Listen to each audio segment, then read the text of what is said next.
nakautang sa'yo, siya pa yung matapang. Di nyo ba naranasan yun dito sa Pilipinas? Kasi ako naranasan ko na yun ilang beses. Pero wala stick lang. Kung sino pa yung madaming pera, yung pa yung ayaw magbayad.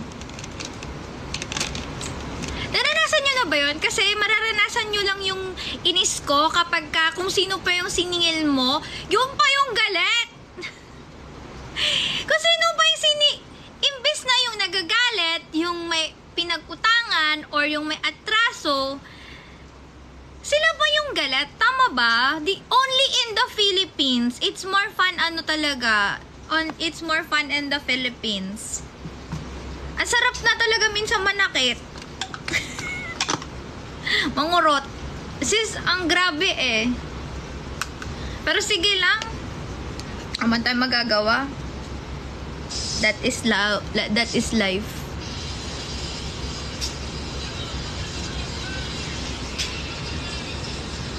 Ako kasi, kasatana naman ng buhay ko, guys, never po ako nagkautang. Alam nyo yun yung ginul ko. Kinanto ko na yata yun, naiyak pa ako sa isa kong live before na never ako nagkautang kasi lumaki kaming may utang na palagi yung mama ko. So, the last thing na gugustuhin ko ay magkautang. So, ginul ko talaga, guys, na wala akong utang. Kayo ba? Yun ang pangarap ko at natupad ko naman na yun sa buhay. Kaya, simple na lang ako mamuhay ngayon kasi ayoko talagang magkaroon ng utang. Kasi kami, lumaki ako na may utang, guys. Ako yung bata na yung nanghihingi pa ng baon. So, ewan ko sa inyo, pero ako, ganun kami.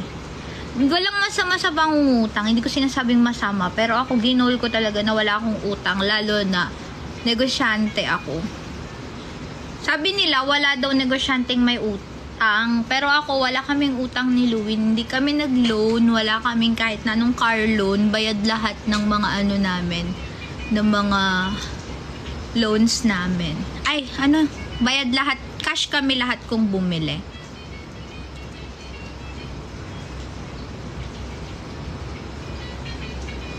Okay.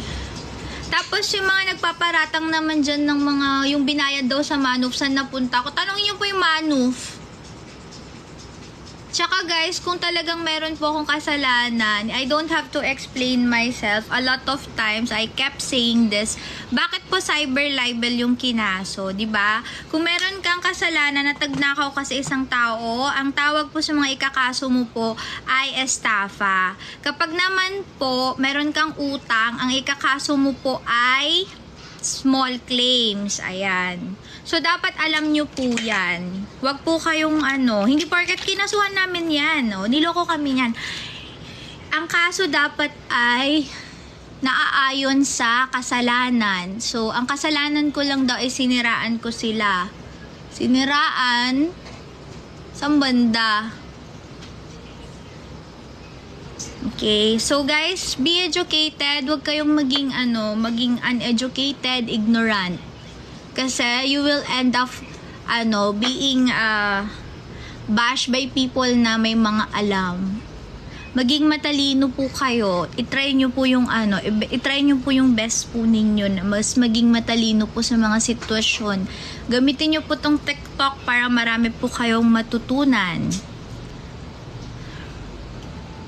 At okay lang, hini-hate nyo ako. At the end of the day, pinapanood nyo pa rin ako. Kung alam nyo ang advice ko sa inyo, dapat hindi ko na to ina-advise nga eh.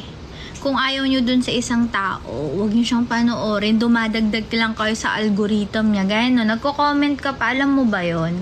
Pero thank you na lang. Kasi dahil sa inyo, nagkaka-views ako ng walang gastos. O kaya dahil po sa inyo ay nagkakaroon po ako ng engagement na hindi ko naman po hiniling. Yan. Kaya, ato Kat Von D. Yan.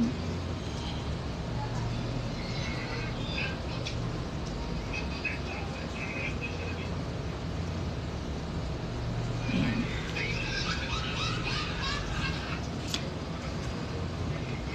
Love ka namin, Miss Ayang. Thank you. Miss A, nakakainis ang niacinamide cream mo. Masyado akong mabango at malambot ang balat. Yan.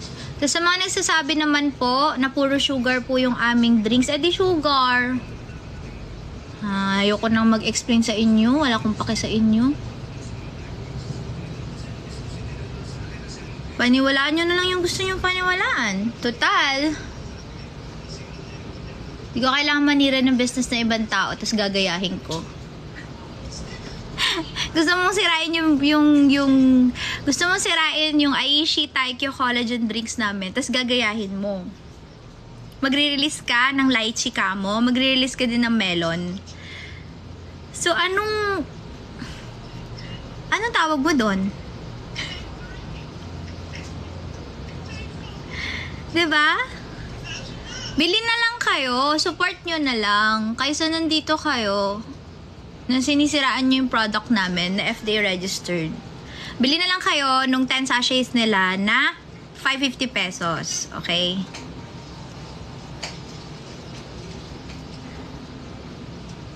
Hindi na lang kasi makinig sa asawa. Tignan niyo yung asawa. Hindi nagsasalita. Kasi alam nila sa sarili nilang sinungaling sila kasi hindi pa sila nagre-refund. Wala naman akong pake sa kanila eh. Ang hiniling ko lang yung pera ko. Yung pera ko lang. Yung pera lang ng company ko. Magpapasko na. Sana naman pagpaskuhin nila ako na Okay, so alas 6 yung live ko guys. Mag-end muna ako ng live. Ay,